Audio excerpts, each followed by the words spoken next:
जय हिंद प्यारे साथियों, कैसे हो आप सभी। उम्मीद करता हूँ बहुत ही बढ़िया होगे और दोस्तों अपनी तैयारी को भी अच्छे तरीके से कर रहे होगे। तो दोस्तों आपको पता होगा जैसा कि दोस्तों एसएससी एमटीएस की जो एग्ज़ाम डेट है वो दोस्तों आपकी अब फिक्स हो चुकी है। आपके दोस्तों एग्ज़ाम है वो 20 सितंबर से शुरू होने वाले हैं। तो दोस्तों आपके पास ज़्यादा टाइम नहीं है, केवल 20 ही दिन है।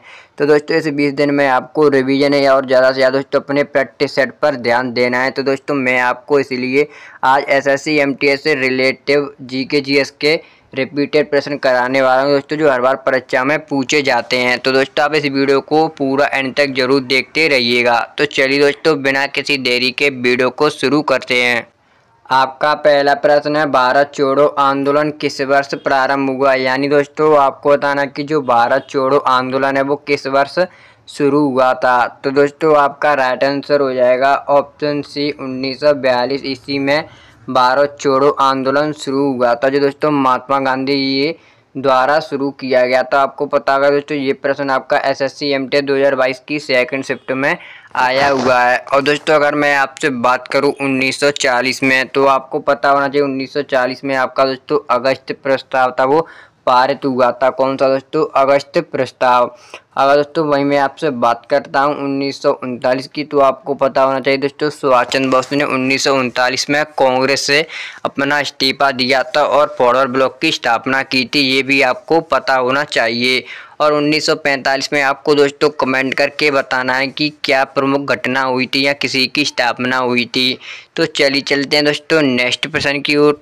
आपका अगला प्रश्न है, भारत में पृथ्वी दिवस कब मनाया जाता है। यानी दोस्तों आपको बताना जो पृथ्वी दिवस है वो कब मनाया जाता है। तो आपका राइट आंसर हो जाएगा दोस्तों ऑप्शन है 22 अप्रैल को आपका पृथ्वी दिवस मनाया जाता है। वहीं पर दोस्तों आपका 5 जून को विश्व पर्यावरण दिवस मनाया जाता है। कौन सा दोस्तों? विश्व पर्यावरण दिवस। अगर दोस्तों मैं आपसे बात करूं 16 सितंबर की, तो आपको पता होना चाहिए दोस्तों 16 सितंबर को आपका ओजोन दिवस मनाया जाता है। कौन सा दोस्तों? ओजोन दिवस। और 11 जुलाई को आपको पता ही होगा दोस्तों विश्व जनसंख्या दिवस भी मनाया जाता है 11 जुलाई को। तो चलिए चलते हैं दोस्तों नेक्स्ट प्रश्न की ओर। आपका अगला प्रश्न है, विजयनगर साम्राज्य की स्थापना किसने की थी। यानी दोस्तों आपसे पूछा जा रहा है कि जो विजयनगर साम्राज्य था उसकी स्थापना किसने की थी। तो दोस्तों आपका राइट आंसर हो जाएगा ऑप्शन ए, हरिहर और बुक्का दोनों भाइयों द्वारा दोस्तों विजयनगर साम्राज्य की स्थापना की गई थी। अगर दोस्तों मैं आपसे बात करूं कि किस सन में की थी, तो दोस्तों उन्होंने 1336 ईस्वी में की थी। क्या दोस्तों? 1336 ईस्वी में। और दोस्तों आपको कमेंट करके बताना जो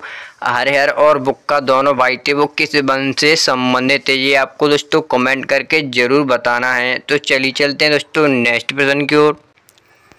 आपका अगला प्रश्न है, गांधी इरविन समझौता किस वर्ष हुआ था। यानी दोस्तों आपको बताना है जो गांधी इरविन समझौता है वो किस वर्ष हुआ। तो दोस्तों आपका राइट आंसर होगा ऑप्शन सी, 1931 ईस्वी को आपका गांधी और इरविन समझौता होता है। जो दोस्तों उस टाइम बादशाह थे इरविन उनके मध्य हुआ था। इसमें दोस्तों महात्मा गांधी ने इरविन के मध्य अपनी 11 मांग रखी थी। दोस्तों जो महात्मा गांधी थे उन्होंने 11 मांगे रखी थी इरविन के और मध्य। और दोस्तों आपको पता होगा इसे दिल्ली पैक्ट के नाम से भी जाना जाता है, किसे? गांधी इरविन समझौता को। जब दोस्तों आपका ये गांधी इरविन समझौता हुआ था उस टाइम दोस्तों ये आपका दूसरा गोलमेज सम्मेलन चल रहा था। इसी के बीच ये महात्मा गांधी ने इरविन के मध्य अपनी 11 मांग रख दी थी। और दोस्तों जो आपका पहला गोलमेज सम्मेलन था 1930 ईस्वी में हुआ था और तीसरा आपका 1932 ईस्वी में हुआ था। दोस्तों आपको कमेंट करके बताना है कि जो महात्मा गांधी जी थी उन्होंने किस गोलमेज सम्मेलन में भाग लिया। तो चलिए चलते हैं दोस्तों नेक्स्ट प्रश्न की ओर। आपका अगला प्रश्न है, चंद्रगुप्त मौर्य ने किसकी सहायता से मौर्य वंश की स्थापना की। यानी दोस्तों आपको बताना है चंद्रगुप्त मौर्य था उसने किसकी सहायता से मौर्य साम्राज्य की स्थापना की थी। तो आपका राइट आंसर हो जाएगा दोस्तों ऑप्शन बी, विष्णुगुप्त या चाणक्य। या दोस्तों जो आपको पता होगा जो विष्णुगुप्त या चाणक्य थे वो चंद्रगुप्त मौर्य के गुरु थे। तो चलिए चलते हैं दोस्तों नेक्स्ट प्रश्न की ओर। आपका अगला प्रश्न है, दैनिक समाचार पत्र यंग इंडिया किसने प्रकाशित किया था। यानी दोस्तों आपसे पूछा जा रहा है दैनिक समाचार पत्र है आपका यंग इंडिया वो किसके द्वारा प्रकाशित किया गया। तो आपका राइट आंसर होगा ऑप्शन बी, महात्मा गांधी जी द्वारा प्रकाशित किया गया था। तो चलिए चलते हैं दोस्तों नेक्स्ट प्रश्न की ओर। आपका अगला प्रश्न है, ब्रह्म समाज की स्थापना किसने की थी। यानी दोस्तों आपको बताना जो ब्रह्म समाज है इसकी स्थापना किसके द्वारा की गई। तो आपका राइट आंसर हो जाएगा दोस्तों राजा राम मोहन राय ने ब्रह्म समाज की स्थापना की थी। किसने दोस्तों, राजा राम मोहन राय ने। अगर दोस्तों मैं आपसे बात करता हूँ वही आर्य समाज की, तो आपको पता होना चाहिए वो आपके दयानंद सरस्वती ने 1875 ईस्वी में आर्य समाज की स्थापना हुई थी। और दोस्तों वहीं पर आपकी बात करी जाती है रामकृष्ण मिशन की, तो दोस्तों स्वामी विवेकानंद जी ने 1897 ईस्वी में रामकृष्ण मिशन की स्थापना की। दोस्तों जो रामकृष्ण परमहंस थे वो दोस्तों स्वामी विवेकानंद जी के गुरु थे। कौन दोस्तों, गुरु। और दोस्तों आपको कमेंट करके बताना जो सत्य शोधक समाज है इसकी स्थापना किसके द्वारा की गई थी। तो चलिए चलते हैं दोस्तों नेक्स्ट प्रश्न की ओर। आपका अगला प्रश्न है, भांगड़ा नागला बांध किस नदी पर बना है। यानी दोस्तों आपको बताना जो भांगड़ा नागला बांध है वो किस नदी पर बना है। तो आपका राइट आंसर हो जाएगा दोस्तों ऑप्शन ए, सतलज नदी पर बना है, जो दोस्तों आपका हिमाचल प्रदेश में स्थित है। कहाँ पर दोस्तों, हिमाचल प्रदेश में। और दोस्तों आपको पता होना चाहिए भारत का दूसरा सबसे बड़ा बांध भी है। पहला दोस्तों आपका हीराकुंड बांध जो दोस्तों आपका उड़ीसा में स्थित है महानदी पर। तो चलिए चलते हैं दोस्तों नेक्स्ट प्रश्न की ओर। आपका अगला प्रश्न है, भारतीय रिजर्व बैंक यानी दोस्तों आरबीआई की स्थापना कब हुई थी। तो दोस्तों आपका राइट आंसर हो जाएगा ऑप्शन बी, 1935 ईस्वी में आपकी आरबीआई की स्थापना होती है, जिसे दोस्तों भारतीय रिजर्व बैंक भी बोलते हैं। यानी दोस्तों रिजर्व बैंक ऑफ इंडिया के नाम से भी जाना जाता है और इसे दोस्तों भारतीय केंद्रीय बैंक भी कहते हैं। ये भी आपको पता होगा। ये जितनी भी दोस्तों भारत में बैंक हैं ये इन सभी को नियंत्रित करती है। कौन दोस्तों, आरबीआई। अगर दोस्तों मैं आपसे बात करूं 1 रुपये का सिक्का और नोट को आपके वित्त मंत्रालय द्वारा जारी किया जाता है, उससे ऊपर दोस्तों जितनी भी करेंसी होगी वो आरबीआई जारी करेगा। और दोस्तों वर्तमान में आरबीआई के गवर्नर है आपके संजय मल्होत्रा। कौन है दोस्तों, संजय मल्होत्रा। जब दोस्तों इसकी स्थापना होती है 1935 में, तो इसका मुख्यालय आपका दोस्तों कोलकाता में था, ये भी आपको पता होगा। फिर दोस्तों 1937 के बाद जो इसका मुख्यालय मुंबई लाया गया। कहाँ दोस्तों, मुंबई। तो चलिए चलते हैं दोस्तों नेक्स्ट प्रश्न की ओर।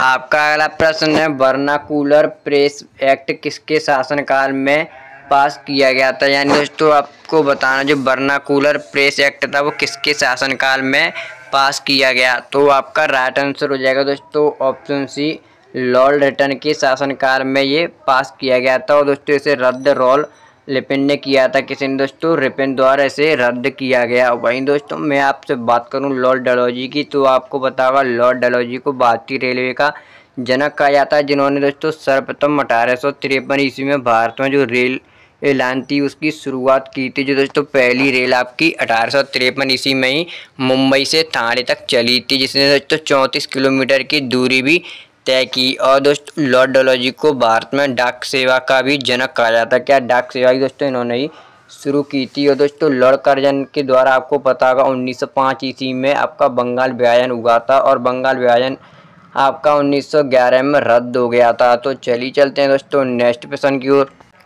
आपका अगला प्रश्न है, नालंदा विश्वविद्यालय को किस शासक ने जलवाया था। यानी दोस्तों आपको बताना जो नालंदा विश्वविद्यालय था उसको किस शासक द्वारा जलाया गया। तो आपका राइट आंसर हो जाएगा दोस्तों ऑप्शन बी, बख्तियार खिलजी ने नालंदा विश्वविद्यालय को जलाया था। तो चलिए चलते हैं दोस्तों नेक्स्ट प्रश्न की ओर। आपका अगला प्रश्न है, पुलकेशिन द्वितीय किस राजवंश का शासक था। यानी दोस्तों आपसे पूछा जा रहा है जो पुलकेशिन द्वितीय था वो किस राजवंश का शासक था। तो आपका राइट आंसर था दोस्तों ऑप्शन बी, चालुक्य। यानी दोस्तों जो पुलकेशिन था वो आपका चालुक्य वंश से संबंधित था। तो चलिए चलते हैं दोस्तों नेक्स्ट प्रश्न की ओर। आपका अगला प्रश्न है, भारतीय राष्ट्रीय कांग्रेस का पहला अधिवेशन कहाँ हुआ था। यानी दोस्तों आपको बताना जो भारतीय राष्ट्रीय कांग्रेस का पहला अधिवेशन था वो आपका कहाँ हुआ। तो आपका राइट आंसर हो जाएगा दोस्तों ऑप्शन बी, मुंबई में 1885 ईस्वी में हुआ था। जो दोस्तों इसकी स्थापना की जाती है उसी वर्ष इसका पहला अधिवेशन भी कर दिया गया था। दोस्तों इसके पहले अधिवेशन के आपके अध्यक्ष बने थे व्योमेश चंद्र बनर्जी। कौन दोस्तों, व्योमेश चंद्र बनर्जी। अगर दोस्तों मैं आपसे बात करूं भारतीय राष्ट्रीय कांग्रेस की स्थापना किसके द्वारा की गई, तो दोस्तों आपको पता होना चाहिए एओम द्वारा की गई थी, जो दोस्तों स्कॉटलैंड के निवासी थे। कहाँ के दोस्तों, स्कॉटलैंड के। और दोस्तों मैं आपसे वही बात करता हूँ भारतीय राष्ट्रीय कांग्रेस के पहले मुस्लिम अध्यक्ष कौन थे। तो आपका राइट आंसर हो जाएगा दोस्तों बरुद्दीन तैयबजी आपके भारतीय राष्ट्रीय कांग्रेस के पहले मुस्लिम अध्यक्ष बने थे। अगर दोस्तों मैं आपसे बात करूं कि अंग्रेज अध्यक्ष पहले कौन बने, तो वो आपके थे दोस्तों जॉर्ज यूले। और दोस्तों आपको पता होना चाहिए, इससे दोस्तों एक बहुत ही ज़्यादा रिपीटेड प्रश्न है आपका कि भारतीय राष्ट्रीय कांग्रेस की प्रथम महिला भारतीय महिला अध्यक्ष कौन बनी थी, तो वो थी आपकी दोस्तों सरोजिनी नायडू। अगर दोस्तों वहाँ पर आपसे भारतीय नहीं पूछा जाए तो केवल महिला पूछी है तो आपको एनी बेसेंट बताना है।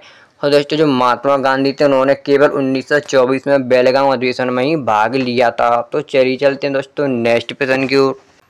आपका अगला प्रश्न है, किस ग्रह के पास सबसे अधिक उपग्रह हैं। यानी दोस्तों आपको बताना है कि किस ग्रह के पास सबसे ज़्यादा उपग्रह हैं। तो आपका राइट आंसर होगा दोस्तों शनि ग्रह। यानी दोस्तों शनि ग्रह के पास सबसे ज़्यादा उपग्रह हैं। और दोस्तों शनि ग्रह का सबसे बड़ा आपका उपग्रह है टाइटन। कौन सा दोस्तों? टाइटन। तो चलिए चलते हैं दोस्तों नेक्स्ट प्रश्न की ओर। आपका अगला प्रश्न है, भारतीय संविधान सभा के अध्यक्ष कौन थे। यानी दोस्तों आपको बताना कि भारतीय संविधान सभा के अध्यक्ष, तो आपका राइट आंसर होगा दोस्तों option A doctor Rajendra Prasad ji को दूसरी संविधान सभा होती है उस टाइम दोस्तों स्थायी अध्यक्ष बना गया था। कब? 11 दिसंबर 1940 ईस्वी को। जब दोस्तों आपकी पहली हुई थी 9 दिसंबर 1940 को, तो डॉक्टर सच्चिदानंद सिन्हा जी को अस्थायी अध्यक्ष बनाया गया था। और दोस्तों आपकी तीसरी 13 दिसंबर 1940 ईस्वी में हुई थी। अगर दोस्तों मैं आपसे बात करूं कि जो तीसरी आपकी संविधान सभा हुई थी, इसमें दोस्तों जवाहरलाल नेहरू जी ने उद्देश्य का थी इसको प्रस्तुत किया था संविधान सभा में, जिसे दोस्तों आपको पता होना चाहिए 22 जुलाई 1947 को अपनाया गया था। कब? 22 जुलाई 1947 ईस्वी को। तो चलिए चलते हैं दोस्तों नेक्स्ट प्रश्न की ओर। आपका अगला प्रश्न है, तैमूर ने भारत पर कब आक्रमण किया था। यानी दोस्तों आपको बताना जो तैमूर था उसने भारत पर कब या किस वर्ष आक्रमण किया। तो आपका राइट आंसर होगा ऑप्शन बी 1398 ईस्वी को तैमूर ने भारत पर आक्रमण किया था। तो चलिए चलते हैं दोस्तों नेक्स्ट प्रश्न की ओर। आपका अगला प्रश्न है, जंतर मंतर किसके द्वारा बनाया गया था। यानी दोस्तों आपको बताना जो जंतर मंतर था वो किसके द्वारा बनाया गया। तो आपका राइट आंसर होगा दोस्तों ऑप्शन बी महाराजा सवाई जय सिंह जो दोती थे इनके द्वारा जंतर मंतर बनवाए गए थे। कितने दोस्तों? 4 जगह पर बनवाए थे। एक तो आपके दोस्तों दिल्ली में और एक आपके जयपुर में भी हैं शायद, और दोस्तों आप बाकी के 2 हैं वो मुझे याद नहीं है। आपको कमेंट करके जरूर बताना अगर आपको पता हो तो चलिए चलते हैं दोस्तों नेक्स्ट प्रश्न की ओर। आपका अगला प्रश्न है, न्यायपालिका की स्वतंत्रता का संविधान किस अनुच्छेद से संबंधित है। यानी दोस्तों आपको बताना न्यायपालिका की स्वतंत्रता ये संविधान के किस अनुच्छेद से संबंधित है। तो आपका राइट आंसर होगा ऑप्शन बी अनुच्छेद 50 में आपको दोस्तों न्यायपालिका की स्वतंत्रता देखने को मिलती है। तो चलिए चलते हैं दोस्तों नेक्स्ट प्रश्न की ओर। आपका अगला प्रश्न है, प्रथम महिला लोकसभा अध्यक्ष कौन थी। यानी दोस्तों आपसे पूछा जा रहा है कि प्रथम महिला लोकसभा अध्यक्ष, तो आपका राइट आंसर होगा दोस्तों ऑप्शन ए मीरा कुमार जो प्रथम महिला लोकसभा अध्यक्ष बनी थी। अगर दोस्तों मैं आपसे बात करूं इंदिरा गांधी की, तो आपको पता होगा दोस्तों प्रथम भारतीय महिला थी जो प्रधानमंत्री बनी थी भारत की। अगर दोस्तों आपसे सरोजिनी नायडू की पूछी जाए तो दोस्तों आपको पता होना चाहिए जो सरोजिनी नायडू थी वो एक तो दोस्तों आपकी प्रथम महिला राज्यपाल भी बन चुकी हैं और दोस्तों भारतीय राष्ट्रीय कांग्रेस की भारतीय महिला अध्यक्ष के रूप में भी रह चुकी हैं। अगर दोस्तों आपको भारतीय राष्ट्रीय कांग्रेस के अध्यक्ष पूछे जाए, अगर दोस्तों आपसे वहाँ भारतीय नहीं दिया जाए तो दोस्तों आपको एनी बेसेंट पर राइट चिन्ह लगाना क्या एनी बेसेंट। अगर दोस्तों वहाँ पर भारतीय बोला जाता है तो आपको सरोजिनी नायडू जरूर लगाना है। तो चलिए चलते हैं दोस्तों नेक्स्ट प्रश्न की ओर। तो दोस्तों ये प्रश्न मैंने आपके लिए रखा है, बहुत ही ज़्यादा सरल प्रश्न है। ये आपको दोस्तों कमेंट में जरूर बताना है कि किस भारतीय राज्य को चाय का कटोरा के नाम से जाना जाता है। दोस्तों कमेंट में आपको जरूर बताना है। इतना सरल दोस्तों प्रश्न आपको परीक्षा में देखने को नहीं मिलता है, पर दोस्तों मैंने ये आपको प्रश्न वो टेस्ट के तौर पर रखा है। तो चलिए चलते हैं दोस्तों नेक्स्ट प्रश्न की ओर। आपका अगला प्रश्न है, थर्मल पावर प्रोजेक्ट में कौन सा ईंधन सबसे ज़्यादा सबसे अधिक प्रयोग किया जाता है। यानी दोस्तों आपसे पूछा जाए जो थर्मल पावर प्लांट होते हैं उनमें कौन सा ईंधन सबसे अधिक उपयोग किया जाता है। तो आपका राइट आंसर होगा दोस्तों ऑप्शन ए कोयला। तो चलिए चलते हैं दोस्तों नेक्स्ट प्रश्न की ओर। आपका अगला प्रश्न है, रेड डाटा बुक है वो किससे संबंधित है। यानी दोस्तों आपको बताना जो रेड डाटा बुक है वो आपकी किससे रिलेटिव है। तो दोस्तों आपका राइट आंसर हो जाएगा ऑप्शन ए संकटग्रस्त वन्य जीव प्रजाति। तो चलिए चलते हैं दोस्तों नेक्स्ट प्रश्न की ओर। आपका अगला प्रश्न है मेजर ध्यानचंद किस खेल से संबंधित थे। यानी दोस्तों आपको बताना जो मेजर ध्यानचंद थे वो किस खेल से संबंधित थे। तो आपका राइट आंसर होगा दोस्तों ऑप्शन बी हॉकी। और दोस्तों आपको पता होगा जो मेजर ध्यानचंद थे इन्हें हॉकी का जादूगर और दोस्तों इन्हीं के जो जन्मदिन है इनके रूप में दोस्तों आपका राष्ट्रीय खेल दिवस अंतर्राष्ट्रीय खेल दिवस भी मनाया जाता है 29 अगस्त को। ये भी आपको पता होगा। तो चलिए चलते हैं दोस्तों नेक्स्ट प्रश्न की ओर। आपका अगला प्रश्न है भारत की सबसे बड़ी झील कौन सी है। यानी दोस्तों आपसे पूछा जा रहा है कि भारत की सबसे बड़ी झील। तो दोस्तों आपका राइट आंसर हो जाएगा ऑप्शन ए बुलर झील भारत की सबसे बड़ी झील है जो दोस्तों मीठे पानी की है। अगर दोस्तों आपसे खारे पानी की बोली है तो आपकी चिल्का है जो दोस्तों आपकी उड़ीसा में स्थित है। कहाँ पर दोस्तों उड़ीसा में। अगर दोस्तों मैं आपसे बात करूँ लोकटक झील की तो दोस्तों आपको पता होगा जो मणिपुर में स्थित है। और दोस्तों इस झील पर एकमात्र ऐसा राष्ट्रीय उद्यान है जो तैरता हुआ राष्ट्रीय उद्यान है पूरी दुनिया का। इसका नाम है दोस्तों आपका केलम मंजाओ। क्या दोस्तों केलम मंजाओ। ये भी आपको पता होना चाहिए। और दोस्तों जो आपकी पुलिकट झील है वो आपकी आंध्र प्रदेश में स्थित है। तो चलिए चलते हैं दोस्तों नेक्स्ट प्रश्न की ओर। आपका अगला प्रश्न है विश्व का सबसे बड़ा ज्वालामुखी कौन सा है। यानी दोस्तों आपको बताना है कि विश्व का सबसे बड़ा ज्वालामुखी कौन सा है। तो आपका राइट आंसर हो जाएगा दोस्तों ऑप्शन डी माउंट माउना विश्व का सबसे बड़ा ज्वालामुखी है। तो चलिए चलते हैं दोस्तों नेक्स्ट प्रश्न की ओर।